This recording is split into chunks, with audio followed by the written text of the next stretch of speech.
अपने डिपार्टमेंट के बारे में। मैं वन स्टॉप सेंटर से आई हूँ, रियासी से।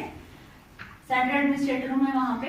वन स्टॉप सेंटर जो है वो है, तो यहाँ पे अभी सारे आप मेल ही आए हैं, लेकिन जो हमारा डिपार्टमेंट है वो स्पेशली फीमेल्स के लिए काम करता है, औरतों के लिए काम करता है। औरतें क्या होगी, जैसे उनके साथ घर में कोई भी किसी तरह की घरेलू हिंसा होती है, जिसको आप डोमेस्टिक वायलेंस बोलते हैं, किसी भी तरीके की घरेलू हिंसा, छोटी बच्ची है उसका कभी रेप हो गया, किसी और महिला का रेप हो गया, अगर छोटी बच्ची का होता है उसको हम पॉक्सो में बोलते हैं, अगर 18 से ऊपर है तो उसको हम रेप में बोलते हैं 18 साल से। कोई बुजुर्ग महिला जिनको, या कोई आप में से कोई बुजुर्ग हैं जिनको बच्चों ने क्या किया, घर से निकाल दिया है, खर्चा नहीं दे रहे हैं, कोई सोर्स ऑफ इनकम नहीं है, कुछ नहीं है, तो उनके लिए भी आप हमारे centre one stop centre Reasi में विजिट कर सकते हैं। वहाँ पे क्या होता है, एक ही छत, जैसे एक छत है, एक ही छत के नीचे आपको 5 जो सुविधाएं हैं वो उपलब्ध हम करवाते हैं। सबसे पहले अगर किसी को कोई मारपीट कर रहा है घर में, कोई जैसे आपकी बेटी है या कोई भी है, उसको अगर मारपीट हो रही है घर में और रात का टाइम है कि पुलिस को कॉल करें, पुलिस भी नहीं आ रही, तो आपने हमारे नंबर पे कॉल करना है। नंबर है 181। ये 24 घंटे नंबर आपको अवेलेबल रहता है, कोई पैसे नहीं लगते इस नंबर को डायल करने में। 181 नंबर याद रखना है। तो उस नंबर पे हम क्या करेंगे, उस तुरंत वहां जगह पे पहुंच के आपकी बच्ची को, आपकी जो भी घर में है जिनके साथ मारपीट हो रही है, उनको हम रेस्क्यू करेंगे। हमारे पास पैरामेडिकल का स्टाफ है कि जो चोटें आई हैं उनको, उसका वो क्या करेंगे, इलाज करेंगे। हम अपने ऑफिस में भी करेंगे, बट कुछ ऐसी चोटें हैं जो सिर्फ हॉस्पिटल में हो सकती है, तो डिस्ट्रिक्ट हॉस्पिटल के साथ भी हमारा टाई अप है, हम वहाँ पे क्या करेंगे, उनको मुफ्त में इलाज करवाएंगे। उसके बाद ज्यादा मारा पीटा है, चोट लगी है, बहुत ज्यादा फ्रैक्चर आया है, कुछ ऐसा है, तो आप चाहते हो कि अब ये रिश्ता जो है नहीं चल सकता, तो उसके लिए हम, अगर आप चाहते हो कि FIR हो या DDR हो, तो वो भी वन स्टॉप सेंटर की मदद से हम, जो पुलिस के वुमेन सेल के है इंचार्ज या पुलिस स्टेशन जो चौकी से हैं, उनको भी हम ऑफिस में अपने बुलाकर, कि हम नहीं चाहते कि वो जो औरत है उसकी बात बाहर आए, तो हम ऑफिस में ही बुला के काउंसलिंग रूम में उनकी FIR करवानी है वो हो जाएगी, या DDR रजिस्टर हो जाएगी।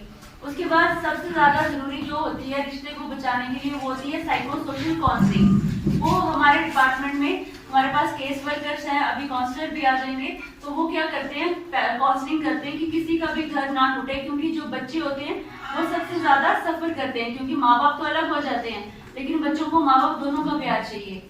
उसके बाद लीगल एड हम सर की मदद से ही, डालसा की मदद से ही हम क्या दिलवाते हैं, उनको मुफ्त में वकील दिलवाते हैं, क्योंकि वकील की फीस देने के लिए उनके पास पैसे नहीं होते, घर से निकाली होती हैं, या माँ बाप हैं जिनको बच्चों ने निकाला हुआ है, उनके पास पैसे नहीं है कि वो अपना कैसे करेंगे, तो उनको भी हम कोर्ट की मदद से क्या करते हैं, फ्री में वकील दिलवाते हैं।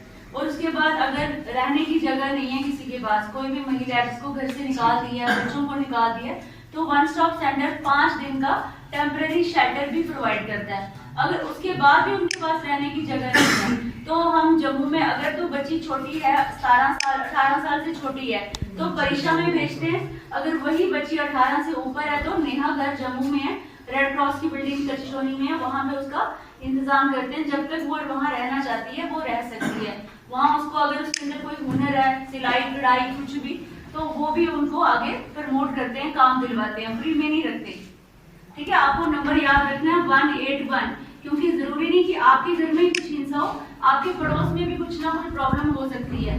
तो जो भी हमें इंफॉर्मेशन देगा उसका नाम हम क्या रखते हैं, गोपनीय रखते हैं, कभी भी उनका नाम बाहर नहीं आता। ठीक है, नंबर याद रखना। क्या नंबर बोला मैंने? 181। जोर से। और बच्चों को भी आपने सिखाना है गुड टच बैड टच क्या होता है, क्योंकि आपके छोटे बच्चे हैं, लड़कियां हैं लड़के हैं, दोनों के लिए आता है ये। वो बाहर जाते हैं, स्कूल्स में जाते हैं, कोई रास्ते में उनको कोई अजनबी मिलता है, वो किस तरह से उसको हाथ लगाता है, टच करता है, तो ये चीजें भी आपको बच्चों को पता होनी चाहिए कि जिसने ये हाथ लगाया अगर गलत तरीके से लगाया, मन में छोटा बच्चा भी होगा उसको भी फील होता है कि ये टच जो किया ये अच्छा नहीं है, मैं इसमें सुरक्षित नहीं महसूस कर रहा। तो अपने बच्चों के साथ एक ऐसा आप रिलेशनशिप बनाओ, ऐसा बॉन्ड बनाओ कि वो आपके साथ हर एक बात छोटी छोटी शेयर करे कि पापा आज मुझे रास्ते में, चाहे वो आपका बेटा क्यों ना हो, कि आज मुझे रास्ते में कोई मिला, या मेरा क्लास का लड़का था, क्लास की लड़की थी जिसने मुझे हाथ लगाया बट मुझे अच्छा नहीं लगा, एक उनसे पूछो ये चीजें, क्योंकि अगर आपने पूछी नहीं, उन्होंने बताई नहीं, तो क्या होगा, जो जिसने हाथ लगाया उसकी जो, इसलिए अपने घर में बच्चों के साथ एक ऐसा रिश्ता बनाओ कि वो ना चाहते हो कि आपको हर एक बात बताएं, डांटना नहीं है उनको क्या करना है, उनको दोस्त बनना है। ठीक है, तो बच्चों के लिए आपको नंबर याद रखना है 1098। क्या नंबर है? 10 98 और बड़ों का क्या नंबर है 181। ये हर एक को नंबर याद होना चाहिए। ये आपने अपने बच्चों को बताना, जाकर बताओगे? कोई भी नहीं बताएगा। धन्यवाद। इसका पहले तो मैं यहीं से आप लोगों को और डिपार्टमेंट को सबको लीगल सर्विस की बधाइयाँ दूंगी कि आज बेसिकली इस चीज को हम कहाँ कहाँ इस्तेमाल कर सकते हैं वो मैं थोड़ा सा आप लोगों को बताना चाहूंगी। हर जगह, चाहे वो सड़क निर्माण का कार्य हो या किसी ठेकेदार के साथ काम करने का काम हो या किसी होटल में काम करना हो, आपके यहाँ पे होटल्स बहुत हैं, सड़क का निर्माण भी हो रहा है, एक्सप्रेस हाईवे आ रहा है, नेशनल हाईवे बने हैं। हर जगह एक प्रॉब्लम आती है, वो है पेमेंट को लेके।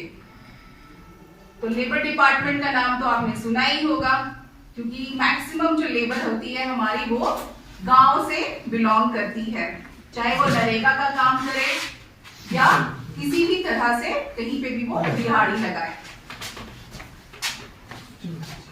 कभी कहीं अगर आपकी पेमेंट रुकती है तो फिर आप हमारे पास आ सकते हैं, आए भी होंगे और आपके हो सकता है कि मसले हल हुए भी होंगे और कई बार हम भी फेल हो जाते हैं उन मसलों को हल करने में। तो हमारी क्या कोशिश रहती है कि हम उन चीजों को कन्वर्ट करें केस में।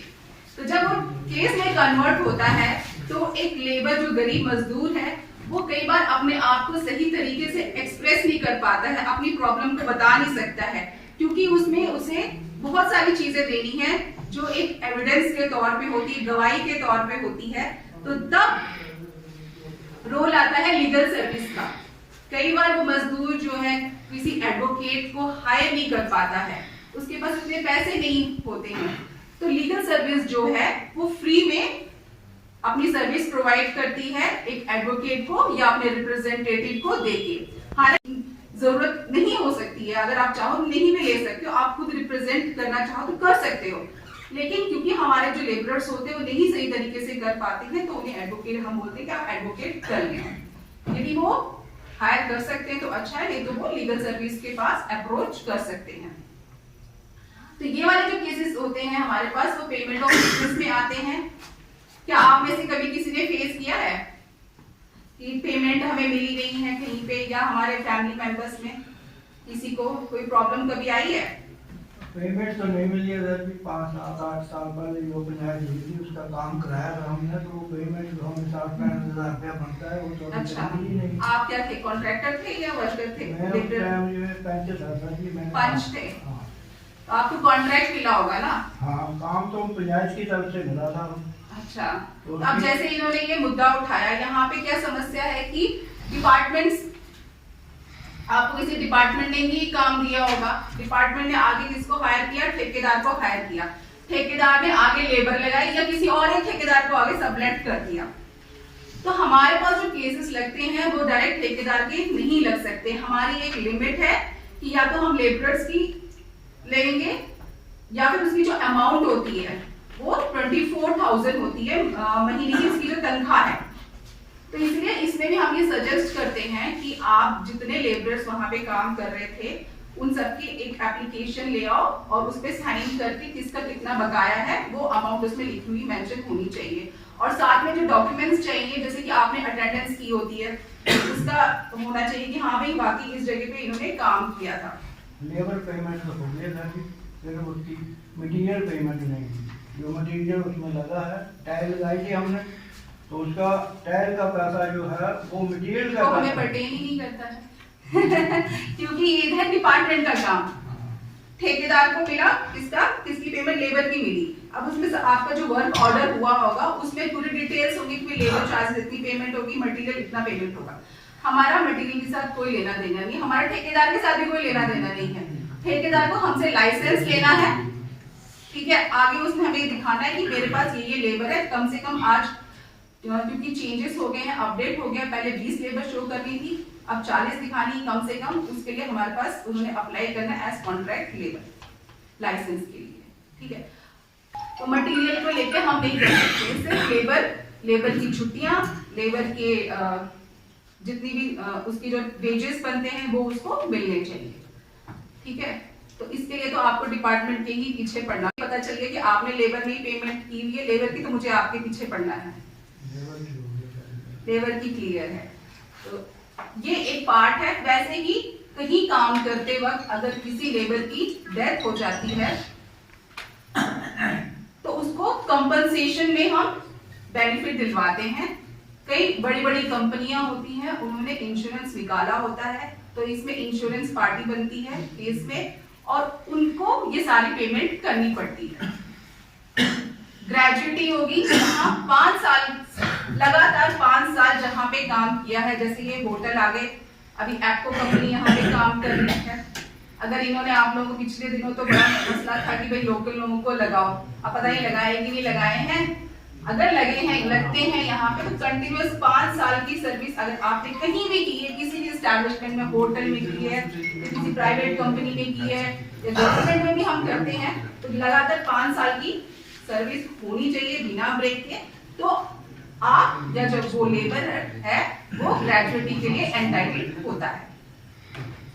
इसी तरह से मिनिमम वेजेस लागू होते हैं कि सरकार की तरफ से हर एक 5 साल के बाद उसमें चेंजेस किए जाते हैं, अमाउंट को बढ़ाया जाता है, रिवाइज किया जाता है और उस मिनिमम वेज से कम कोई भी होटल वाला या कोई भी एस्टैब्लिशमेंट वाला जो मालिक है वो कम नहीं दे सकता।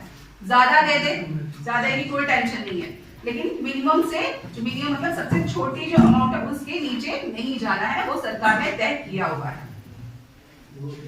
तो ये मैंने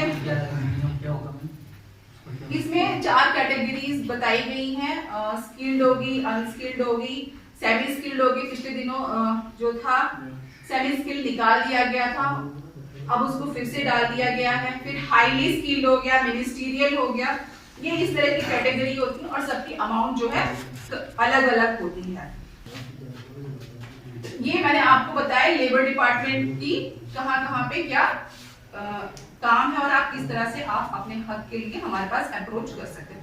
पर इसी के साथ एक स्कीम और चल रही है, वो है building and other construction workers welfare board की स्कीमें, जिसमें डेथ असिस्टेंस के पैसे दिए जाते हैं, जो कि 2,05,000 है। 2 लाख इसमें डेथ की अमाउंट होती है और 5,000 जो है वो दाह संस्कार के लिए दिया जाता है। जो भी कंस्ट्रक्शन वर्कर, चाहे वो मजदूर हो, चाहे वो किसी कंस्ट्रक्शन कंपनी में या जैसे रोड की कंस्ट्रक्शन चल रही है वहां चौकीदार का काम करता हो, चाहे वो इस बिल्डिंग की कंस्ट्रक्शन से जुड़े हुए किसी भी काम को अगर करता, चाहे उसने सरिया लगाया हो, वो हमारे पास आके अपने आप को रजिस्टर कर सकता है एज कंस्ट्रक्शन वर्कर और उसी के बाद उसको जो है ये बेनिफिट मिलने शुरू हो जाएंगे। पहले से पता है आप लोगों को इसका बनाया किसने लेबर कार्ड? बने हैं बड़े? कितने बनाए हैं? मैंने कोई कम से कम 30-35 बनाए। ये बड़े होते हैं? नहीं कुछ भी नहीं होते हैं।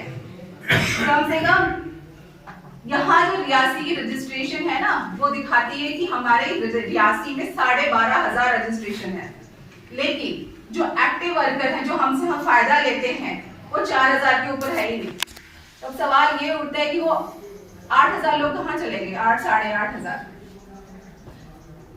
वो कहाँ चले गए? उन्होंने शुरू में लेबर कार्ड बनाए और अपनी तिजोरियों में रख दिए। क्यों? क्योंकि उनको पता ही नहीं कि लेबर कार्डों का करना ही क्या है। इसमें एजुकेशन असिस्टेंस मिलती है। अब तो हमारा जो सिस्टम है वो टोटली ऑनलाइन हो चुका है और उससे बहुत अच्छा हो गया। हम तो फोन में, हमें कोई फोन भी करते हम यहीं से उसका अप्रूवल कर देते हैं। हालांकि हमारी हर एक service public service guarantee act में है, लेकिन हम पब्लिक सर्विस तक जाने ही नहीं देते हैं। हमारे तो 2 दिन के अंदर डिस्पोजल हो जाते हैं, चाहे वो शॉप एंड एस्टैब्लिशमेंट के फॉर्म्स आते हैं हमारे पास, चाहे वो एप्लीकेशंस आती हैं।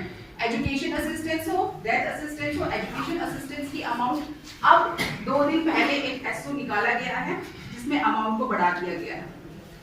मैरिज असिस्टेंस जो बंद हो गई थी 2016 31 दिसंबर से वो बंद थी, उसको फिर से स्टार्ट किया गया है। उसकी भी अमाउंट बढ़ा दी गई है, 25,000 से उस अमाउंट को बढ़ाकर अब 50,000 पे कर दिया है।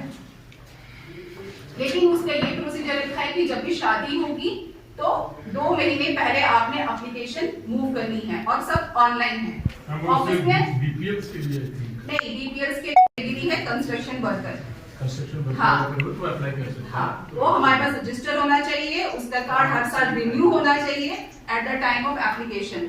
हर साल रिन्यू करना बहुत जरूरी है, अगर आप नहीं करेंगे आपका कार्ड बंद हो जाएगा, और जब एक बार कार्ड बंद हो गया तो फिर सीईओ की जब तक परमिशन नहीं मिलेगी हम उसमें नहीं कर सकते, उसमें कंडोनेशन ऑफ डिले की परमिशन लेनी पड़ती है, जो कि साल में 1 या 2 बार निकाली जाती है। तो इससे तो अच्छा है कि आप उसको हर साल रिन्यू करें। पहले जो एजुकेशन की अमाउंट थी वो 2500 से बढ़ा के फर्स्ट क्लास की 2800 कर दी है, ऐसे ही हर एक की कर दी है वो, लेकिन उसमें 2 कैटेगरीज बना दी गई है, बॉयज की और गर्ल्स की। बॉयज की अमाउंट को थोड़ा सा कम रखा गया और गर्ल्स को थोड़ा ज्यादा बढ़ा दिखाया गया है, वही बेटी बचाओ और बेटी पढ़ाओ को ज्यादा प्रोत्साहित करने के लिए। मैरिज में ये है कि आप खुद की या अपने ऊपर डिपेंडेंट 2 बंदों के लिए आप अप्लाई कर सकते हो, लेकिन ये जो स्कीमें हैं रिवाइज्ड जो उसकी अमाउंट है और मैरिज की जो स्कीम जो रीलॉन्च होगी वो अगले सेशन में होगी, अगले अप्रैल से स्टार्ट हो जाएगी। अगर आप बोलोगे कि मेरे को अभी मुझे कल ही कोई अप्रोच कर रहा था, कहते फरवरी में हमारी शादी है, अप्रैल में स्कीम होगी तो हम कैसे करेंगे, वो नहीं कर पाएंगे। अब वो कहते हैं कि अच्छा हम ऐसे करते हैं, शादी अगर अप्रैल में बात करें फिर हमें मिल जाएगा, हाँ कब मिल जाएगा, ठीक है। तो वो जो डेट है वो आपकी शादी वाली डेट ही देखनी है, किस डेट से वो शुरू होगा वो तो मैरिज हो गया। एजुकेशनल क्रॉनिक के केस तो हमारे पास है नहीं, ये देख के तो मेरे को बड़ी खुशी हुई, रियासी में तो बीमार ही नहीं होता है। रियासी एक ऐसा डिस्ट्रिक्ट है, मैं बोर्ड में काम कर चुकी हूँ, हेड ऑफिस था वो, मैंने लाखों करोड़ों पैसे वहां पे दिए क्रॉनिक पे, और यहाँ जब मैं रियासी पे आई तो मैंने तो एक एप्लीकेशन भी नहीं आई है क्रॉनिक की, या अपनी अज्ञानता की वजह से है कि लोगों को पता ही नहीं है, या फिर लोग बीमार ही नहीं होते, इतने फिट है यहाँ की हवाओं की वजह से। क्रॉनिक केस में कोई भी जानलेवा बीमारी, चाहे वो कैंसर हो, किडनी ट्रांसप्लांटेशन जिसके ऊपर आपके हजारों लाखों रुपए खर्च किए जाते हैं, उसमें साल का कम से कम 1 लाख रुपया आप ले सकते हैं। यदि आपका ट्रीटमेंट के ऊपर 5 लाख खर्चा हुआ है तब भी आपको साल का 1 ही लाख रुपया मिलेगा।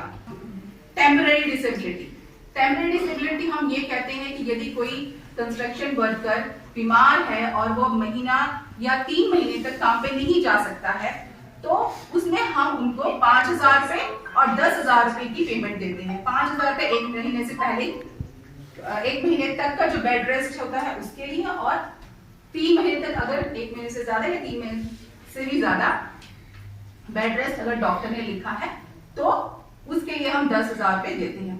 साथ ही में डिसेबिलिटी का भी जिसमें प्रावधान है, डिसेबिलिटी में हम 75,000 रुपए देते हैं। और तो जिसने रजिस्ट्रेशन की है बहुत अच्छी बात है, वो रिन्यू करते रहें अपने कार्ड को, और जिन्होंने नहीं की है तो उनको आप लोगों ने बताना है। साथ में आप लोगों ने ई श्रम कार्ड बनाया है, ई श्रम और दूसरा प्रधानमंत्री श्रम योगी मानधन योजना। जब ये 2 स्कीमें आई थी, ये दोनों ही स्कीमें लोगों के दिमाग में ये डाली थी कि बस गवर्नमेंट हमसे ले रही है और हम दे रहे हैं, हमारा भी कंट्रीब्यूशन जा रहा है, लेकिन हमें क्या फायदा होगा। क्योंकि प्रधानमंत्री श्रम योगी मानधन योजना जो है उसमें अगर आप 200 रुपए डालते हो तो भारत सरकार भी 200 रुपए डालती है, और जिसमें आपको 60 साल के बाद 3,000 की पेंशन लगनी है। ये स्कीम हवा में नहीं है, मैं ये बता देती हूँ क्यों। क्योंकि जो ई श्रम की स्कीम थी सुरक्षा बीमा योजना, जिसमें हमें एक्सीडेंटल इंश्योरेंस मिलता है और डिसेबिलिटी इंश्योरेंस मिलता है। यदि हमारी डेथ हो जाती है एक्सीडेंट से, जिसका ई श्रम कार्ड बना हुआ है, एक्सीडेंट से, मैं नहीं कहती नेचुरल डेथ, एक्सीडेंट से अगर हमारी डेथ होती है तो हमें 2 लाख रुपए मिलेगा, और डिसेबिलिटी के लिए हमें 1 लाख रुपया मिलेगा। पहले हम भी सोच रहे थे, हमें पता ही नहीं चल रहा था कि कहाँ जाना है, किसको बताना है और किस तरह से इसको प्रोसेस करना है। लेकिन अब भारत सरकार ने इसमें गाइडलाइंस इशू कर दी है और एक कमेटी बना दी है, जिसमें डिस्ट्रिक्ट मैजिस्ट्रेट जो है डीसी रियासी, जैसे यहाँ पे हम एग्जांपल लेंगे तो वो इसके चेयरमैन है, और असिस्टेंट लेबर कमिश्नर जो है वो आपकी एप्लीकेशंस आपसे लेंगे और उसको प्रोसेस करेंगे। फिर उसमें कमेटी बैठेगी और वो पूरे डॉक्यूमेंट्स चेक करके आपके केसेस को अप्रूव करेगी। तो ये भी एक एडिशनल बेनिफिट आ गया है आप लोगों के लिए। अगर आप बिल्डिंग कंस्ट्रक्शन में रजिस्टर्ड हो तो वहां से भी पैसे मिलेंगे, ई श्रम में हो तो यहाँ से भी पैसे मिलेंगे। कुछ चीजें जो है ना पेशेंस के साथ होती हैं। अब बाबा जी कहते हैं कि मेरे तो टाइम हो गया है, अब उनके बच्चे उनकी टेक केयर करेंगे, लेकिन उनके पोतों की और आगे उनके बच्चों की गवर्नमेंट टेक केयर करेगी, उसके में आप निश्चित रहे। तो ये मोदी सरकार ने तय किया, मोदी ने कि कोई बैला नहीं बैठ सके।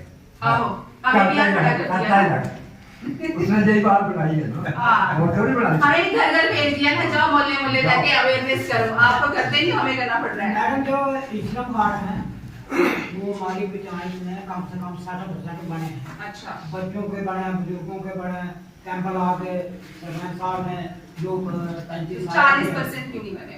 देखो मेरी बात सुनो, 35% ऐसा है, देखो जैसे आपने ये बात बताई ना, मेरी बात को बुरा नहीं मानना। अभी लोगों ने घर जाके शाम को बैठना, उसी में बेनिफिट था। वो 35 कहता था कि श्रम कार्ड कहाँ है, वो मैडम आई थी, उन्होंने बताया उसके 2 लाख मिलना है, ये क्यों नहीं बना? उसी टाइम यही था कि बस रहने दो यार, ये नहीं, हमने तो उस टाइम भी बताया था कि इसलिए बना रहे आपने हैं। गाइडलाइन जो है ना अभी बताया ना, इसका फायदा लोगों को क्या होना है। अभी लोगों का दिमाग में पड़ा है ये बढ़ाए हैं तो एक फायदा क्या होना है ये पहले बताया था, लेकिन फायदा लेना कैसे है ये अब बता रहे हैं। वही बात है, मैंने तो 60% लोगों अब उनकी गाइडलाइंस ही ऐसी आती है कि वो 60 साल के ऊपर जाती नहीं है, ये आते हैं सीनियर सिटीजन में। अब देखते हैं कि अलग स्कीम किसी डिपार्टमेंट की होगी तो वो बताएंगे। इनकी स्कीम तो बन जाती है ना। ऐसा कुछ ऐसे कागज है ना, जैसे श्रम कार्ड बना है या आयुष्मान कार्ड बना है, जो बुजुर्ग जाते हैं बीमार हुए तो प्रधानमंत्री श्रम योगी को भी कमर समझे। जब आप 60 अभी आप कितनी उम्र के पहुंचे हैं, कहाँ पहुंचे अभी आप? अभी पहुंच गए होंगे गुंजा तक। गुंजा तक पहुंच गए ना, 60 के बाद फिर अगर आपने 3 सिम का बनाया हुआ है ना तो आपको 3000 रुपए पेंशन लग जाएगी। बड़े लोगों को कौन है जो 18 साल से बच्चा ऊपर है, 55 रुपए काटे जाते हैं। वही है, हाँ। वही मैं बोल रही हूँ। हाँ वही, लेकिन उसी टाइम लोगों ने पता क्या लगता है, रुपए जो कटते हैं। हाँ एज के हिसाब से है ना। उन्होंने क्या बोला था लोगों ने, आप होंगे 60 साल के, जब हम बात जाएंगे कितने पैसे देंगे। मैं अपने मेरा उधर कोई 80-90 गुंडे हैं ना जो मेरी 10-11 बने, ठीक है, वो 40 साल के पहले बने। मैं उनको बोला कि अगर आपने 40 साल पैसे देना पड़ा तो आपका जाएगा 22-23 साल का सारा टोटल, तो आप 60 साल के हो गए। उन्होंने कार्ड दिए थे, प्रधानमंत्री का फोटो लगाया है उधर भी, आपका नहीं लगा? पूरा उधर जब जिनके बच्चों को बनवाए हैं उनके तो लगे होंगे ना फोटो, बिल्कुल। तो अगर 18 साल में अगर उन्हें रजिस्ट्रेशन की होगी तो मुझे लगता है 50 रुपए कुछ है कंट्रीब्यूशन, 55 रुपए है। अगर 40 साल में करेंगे तो 200 रुपए है। और वो स्कीम भी बनाई है 1840 के वो बीच तो खाते से काटे में, उसके जाते ऊपर वाले भी बना सकते हैं। हाँ, बैंक खाते खाते से वो डाल दो, वो टेंशन नहीं लो, वो मिलेगा। टेंशन लोगे तो पेंशन नहीं मिलेगी, पेंशन चाहिए तो उसकी टेंशन वो छोड़ो। आदमी वो अच्छा है जो खाते से काटे नहीं तो जाता फिर है। जैसे ये शिकायत कर रहे हैं ना, जिन्होंने नहीं बनाया बाद में वो बैठ के शिकायत करेंगे, फिर कौन सुनेगा? वक्त निकल जाएगा। 3 महीने के बाद काटते हैं 165 रुपया। हाँ, वो अच्छा है, वो खाते से निकालते हैं, वो ठीक है। और जाएगा बैंक में महीने के बाद 2 महीने के बाद उसी से काटा, ठीक है। वही तो ऑनलाइन का यही तो फायदा है। और पिछले दिनों हम लोगों ने बनाया, पूरे जम्मू कश्मीर में बनाया गया था विजिलेंस वीक, ठीक है। करप्शन लेना और करप्शन देना दोनों ही क्राइम है। लेने वाले से ज्यादा जो करप्ट इंसान है वो है देने वाला। जब देने वाला ही नहीं होगा तो लेने वाले कहाँ से होंगे, है ना। हम शॉर्टकट्स ढूंढते हैं, हम थोड़ी सी परेशानी हमें पड़ती है, फिर हम बोलते हैं अच्छा, जैसे कि मेरे पास किसी ने अप्लाई किया शॉप एंड एस्टैब्लिशमेंट में फॉर्म सी के लिए, जनाब नहीं, इसका काम नहीं हुआ। हाँ वही तो, ये एक सोच है हमारे दिमाग के अंदर कि हम देंगे नहीं तो हमारा काम नहीं होगा, ठीक है। अब मैंने एग्जांपल लिया आपके पास शॉप एंड एस्टैब्लिशमेंट, जो कि हमारे पास कहते हैं नागा फॉर्म। मैंने यहाँ से क्वेरी डाल दी आपको कि भाई आप अपने होटल का या अपनी दुकान का फोटो डालो। आपके दिमाग में पहले से क्या है ये बात, तो आपके दिमाग में पहली बात ये, अच्छा ये हमसे फोटो मांग रही है, पक्का यहाँ पे हमें कुछ देना है, तभी हमारा काम होगा। पहले तो हमें उस चीज को खत्म करना है। अगर आप सही डॉक्यूमेंट्स दे रहे हैं तो फिर क्या समस्या है। तो आप इस चीज को मैं यहीं पे बोलते हुए इस अपने भाषण को कंक्लूड करूंगी और आप लोगों से रिक्वेस्ट करूंगी कि हमें करप्शन को भी ना बोलना है और ऑनलाइन काम करके और जो जो हमने यहाँ पे हम बातें बता रहे हैं लोगों के बीच में बतानी है। धन्यवाद। नहीं है, जिनकी भी सालाना आमदनी 3 लाख से ज्यादा नहीं है, उनको हम अपने department, district legal service authority कहते हैं इसको, की तरफ से एक वकील साहब दे देंगे। आपको उन वकील साहब को फीस देने की जरूरत नहीं है, हम लोग खुद उनको फीस दे देंगे। सरकार उनको खुद पैसा देती है। जैसे सरकारी हॉस्पिटल में डॉक्टर्स होते हैं तो उनको कौन तनख्वाह देती है? सरकार देती है। इसी तरह सरकार के वकील हैं तो सरकार उनको खुद पैसा देगी, आपको देने की जरूरत नहीं है। एक तो उन लोगों की जिनकी 3 लाख तक सालाना आमदनी साल से ऊपर है, जैसे हमारे काफी सारे बुजुर्ग हैं यहाँ पे जिनकी 60 साल से ज्यादा इनकम है, सरकारी वकील दे सकते हैं। जैसे किसी की घरवाली उसके ऊपर केस कर दिया तो लेडीज को, औरतों के लिए सरकार ने वहीं से वकील रखे हैं। आप चाहे मर्जी अपना वकील सब कर सकते हैं, चाहे मर्जी के हमारे पास आके हमें एक सिंपल दरखास्त देनी है। हमारे पास ऑफिस में लड़के हैं, वो दरखास्त भी आपको लिख के दे देंगे। आपको सिर्फ आके जबानी तौर बोलना है कि मेरी ये प्रॉब्लम है, तो हम आपको वो वकील दे देंगे। अब मेरी तो अभी टर्न नहीं थी, मैंने सोचा था मैं लास्ट पे बोलूंगा। मैं आपको इसी के साथ कंटिन्यू करूंगा कि हम लोग क्यों यहाँ पे एज ए कोर्ट की तरफ से क्यों है। सरकार ने देखा कि हम काफी सारी स्कीम्स लाते हैं आपके बीच में, ऑफिसर्स भी काफी होते हैं, मगर हर डिपार्टमेंट में, जैसे मैडम है, बीडीओ मैडम है, हमारी लेबर असिस्टेंट लेबर कमिश्नर है, हमारी वन स्टॉप सेंटर कोऑर्डिनेटर है, ये सभी ऑफिसर्स हैं। अब क्या है कि इनके पास काम बहुत ज्यादा होता है और काफी सारा काम अंग्रेजी में होता है, काफी सारा कानूनी दाव पेच जिसको कहते हैं वो होते हैं। तो जब आपकी बात इन तक पहुंचाने के लिए हमने इसीलिए इनको गुजारिश की, आज ये दिन हम जो लीगल सर्विस दिन मना रहे हैं, हमने इनको गुजारिश की आप हमारे बीच में आइए ताकि हम आपके और इनके बीच में पुल की तरह काम करें। जब भी कोई दिक्कत आप लोगों को होगी, इनके दफ्तर में बीडीसी साहब के पास जाना है, चेयरमैन साहब के, इनके पास, या हम सोनाली मैडम के पास, या हमारी मैडम के पास, लेबर के, इनके पास जब भी कोई आपको कोई काम हो, आपको डायरेक्ट भी जा सकते हैं। भगवान की पूजा तो डायरेक्ट भी होती है, तो बीच में पुजारी के थ्रू भी होती है। हम पुजारी तो नहीं कहेंगे, हम सिर्फ मैं उदाहरण आपको दे रहा हूँ। मैंने सुना है कि आपको पुरानी कथाएं कितनी सही हैं, कितनी, हनुमान जी को अपनी शक्तियां बचपन बाल काल में ना भूल जाती थी, फिर याद दिलाना होता है। तो काफी सारे दफ्तरों में काफी टाइम ऐसा हो जाता है कि वो अपने कामों में इतना व्यस्त हो जाते हैं, वो अपनी शक्तियां, अपने पावर्स भूल जाते हैं, वो क्या क्या लोगों को मदद कर सकते भूल जाते हैं। तो हमें वो याद कराने के लिए रखा गया है।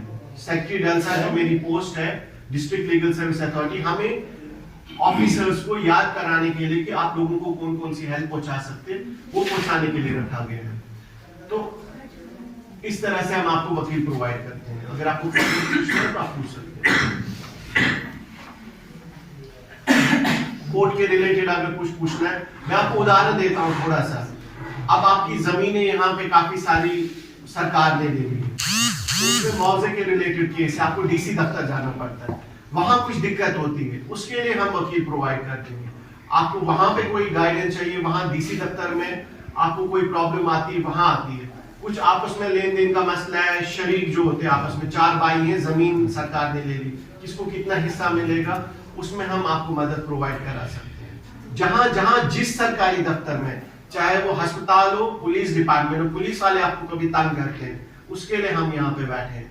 कहीं पे भी तंगी का सामना करना पड़ा हो आपको, आप हमारे पास आ जाइए, हम आपके बदले उस दफ्तर में जाएंगे और आपकी अर्जी के लिए उनसे गुजारिश करेंगे, आप क्यों नहीं इसकी सुनवाई करते। ठीक है, आपको आज का दिन सबसे पहले इकट्ठा होने के लिए लीगल सर्विस डे मनाने के लिए आए, यानी कि वो कानूनी जो भी आप कानूनी रास्ता जो भी अपना सकते हैं उसके लिए, जैसे कोई काम ना होना। तो हमारा डिपार्टमेंट रेवेन्यू है, आपको मैंने पहले भी कई बार कह चुका हूँ, तो हम जो है इससे गुजर रहे हैं आज डिजिटल रूप से। हमारा रेवेन्यू जो है सारा डिजिटाइज हो चुका है, थोड़े ही दिनों में मतलब उसको फुल डिजिटाइज की थोड़ी सी प्रॉब्लम आ चुकी है, जिसकी वजह से हम रुके हुए हैं। अदरवाइज आपको सारा रिकॉर्ड आपको पता है ऑनलाइन मिल रहा है, सर्विस ऑनलाइन मिल रही है। नकलें, गरदौरी, जमाबंदी, फर्द, मसावी, किसी को कोई प्रॉब्लम आ रही है यहाँ पे ऑनलाइन के मतलब ऑनलाइन करने में, तो उसके लिए आपके CSC सेंटर्स हैं, वहाँ से जाके आप ऑनलाइन करते हो, तो वहीं से आप जाके प्रिंट भी ले लेते हो। बहुत सारे ऐसे लोग हैं जिन्होंने ऑनलाइन सर्विस का, इनमें से आप जितने भी लोग आपको पता है ऑनलाइन आपने किया और आपको मिल गया। हाँ जी, ऑनलाइन किसी ने लिया ऑनलाइन नकल ली है ना, उसमें कोई प्रॉब्लम आ रही है आपको किसी किसी ने अधिकार, जब आप ऑनलाइन अप्लाई करते हो ठीक है, म्यूटेशंस, उसकी कॉपी वहां पे आ जाती है। तो इसी तरह से आपने किसी की डेथ हो जाती है, गांव में पहले ऐसा होता था कि एक अंतकाल चढ़ाने के लिए 10 कुंबे के 10 लोग होते थे, वो तो 10 के 10 लोग चल पड़ते थे।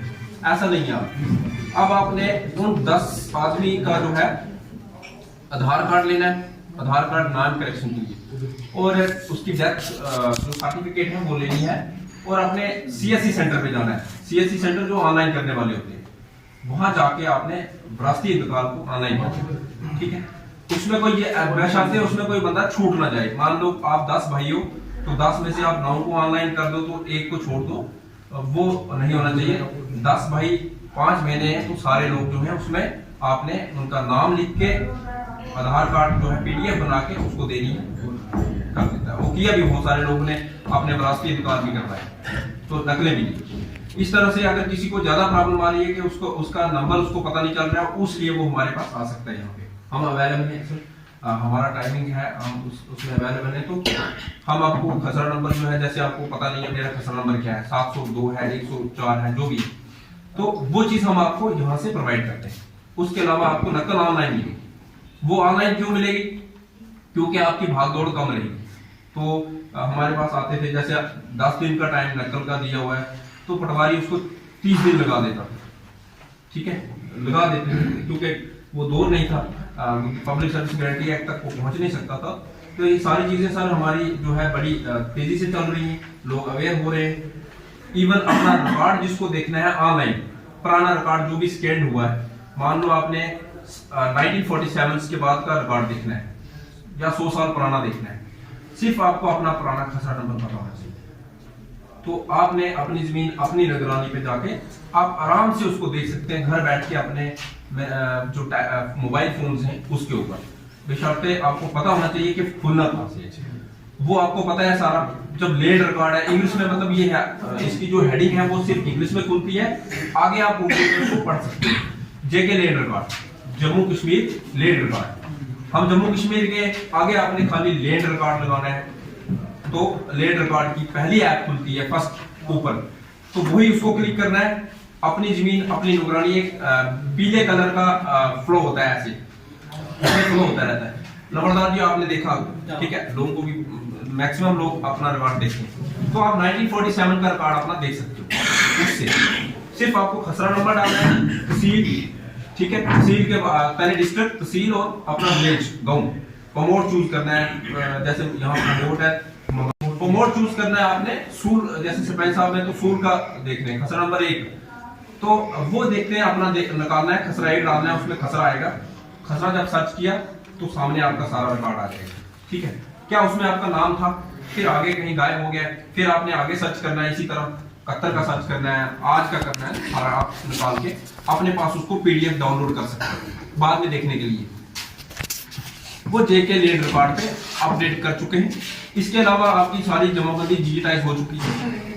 नई जमाबंदी, जमाबंदी का मतलब ये होता है कि 4 साल में जितने लोग डेथ होती है, जितने लोगों की डेथ होती है, तो आप बोलोगे नहीं सर मुझे वो वाली नंबर की चाहिए जो ऐसे है, मतलब समझाओगे आप, तो उसलिए मोबाइल नंबर आपने वहां डालना है।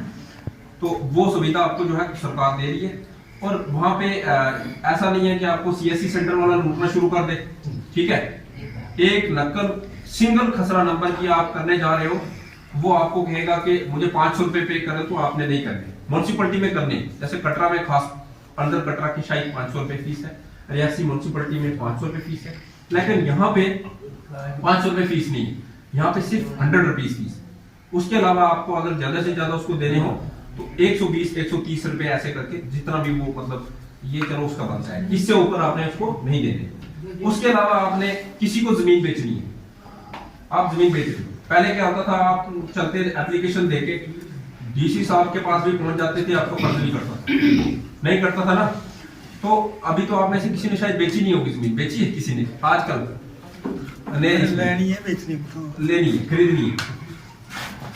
तो खरीदने वाले ने क्या करना है, खरीदने वाले ने लेने वाले के पास जाना है, खरीदने वाले ने लेने वाले के पास जाना है, एक फोटो उठाना है, कॉमन फोटोग्राफ उठाना है उस इस खेत में, पर्टिकुलर खेत में। मान लो मैं ये कमरा ले रहा हूँ, इस कमरे में खड़े होके फोटो लेना है दोनों का, लेने वाले का भी देने वाले का भी, और फोटो लेने वाला वहां होगा वो प्रिंट कर लेना फोटो, ठीक है।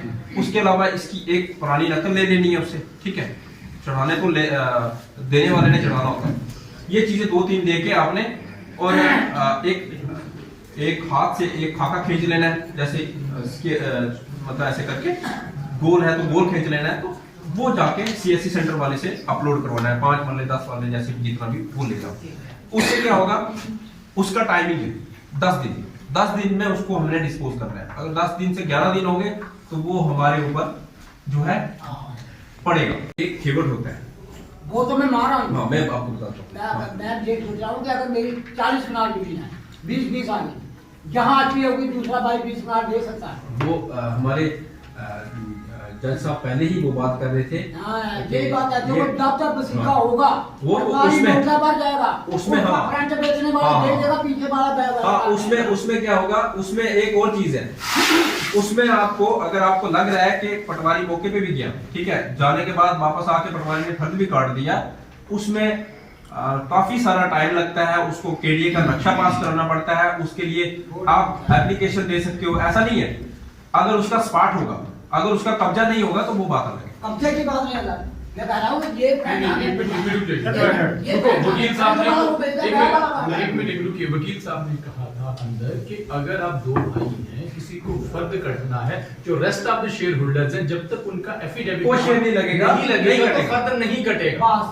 वो आप मुझे बताइए। हाँ, तो उसमें एक ऑप्शन और है, सुनो मेरी बात। उसमें ऐसा है, आपको भी पता है कोई जमीन देना लेना कोई ऐसे नहीं है, कोई रात को उड़ के वहां से नहीं आके जमीन देगा।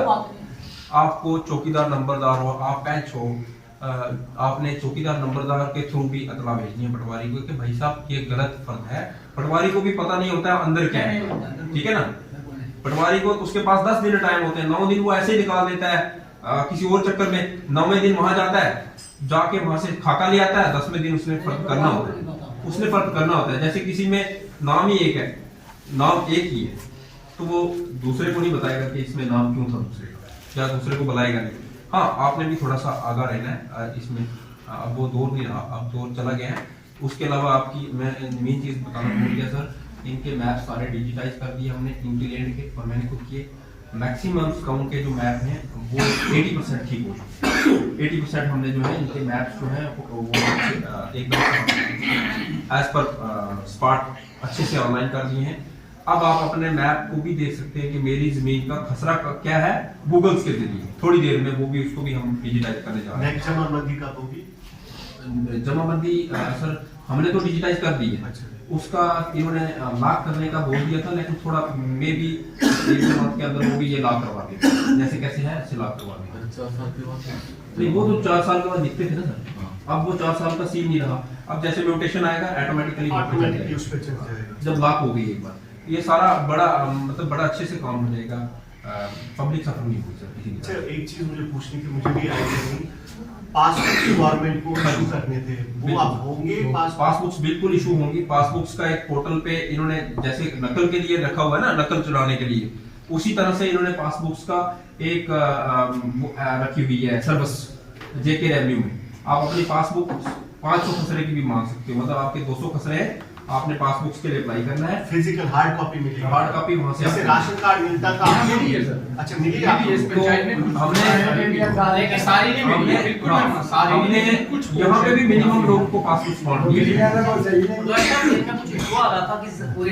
तभी तो इशू आ रहा था कि बात नहीं हो पाई, वही हम बात। क्या नहीं मिला? पासबुक इनके खसरे की जो है पासबुक्स मिनिमम मिल चुकी है, मिनिमम कुछ परसेंट तो अब शुरुआत हो चुकी है। हाँ, शुरुआत। राशन कार्ड की तरह आपको पासबुक होगा, आपके पास पूरा का जमीन का ना एक छोटा सा पासबुक होगा, जैसे राशन कार्ड होता है ना, उसमें आपके पहले भी मिलते थे। बिल्कुल सर, पहले बाग बगीचे के मिलते थे, तो एक पासबुक होता था छोटा, उसमें लिखा होता था कि आपके पास कितने पेड़ हैं, क्या है, कितनी जमीन है। वैसे ही आपको 6 महीने पहले ना इन्होंने पटवारी साहब ने तहसीलदार साहब ये सही नहीं है। वो ए नाम वाले होते हैं ना, उसका नाम है जैसे अजय कुमार। अब ए वाले मेरे स्कूल क्लास में कम से कम 60 कापी आ चुके हैं, तो होता क्या है लोगों को एक्सेल में पासबुक प्राप्त करने के लिए हम तो हमारे दे देते हैं। अब पटवारी के बाद आपने देखा है यहाँ पे नहीं वो तो मैं तहसील में भी इसी तरह बहुत ही हमारा वो सिस्टम प्रिंट करना पासबुक्स के लिए काफी इतने जैसे कुछ मेरे 9 विलेजेस हैं तो पासबुक्स के लिए एटलीस्ट इनको अब तो पोर्टल पे सर्विस है, ये अप्लाई करें वहां से मिल सकती है। अदरवाइज अगर पूरी पासबुक मांगते तो मुझे लगता है कि 2-3 साल क्यों लग जाते हैं सर उसमें प्रिंट करने में।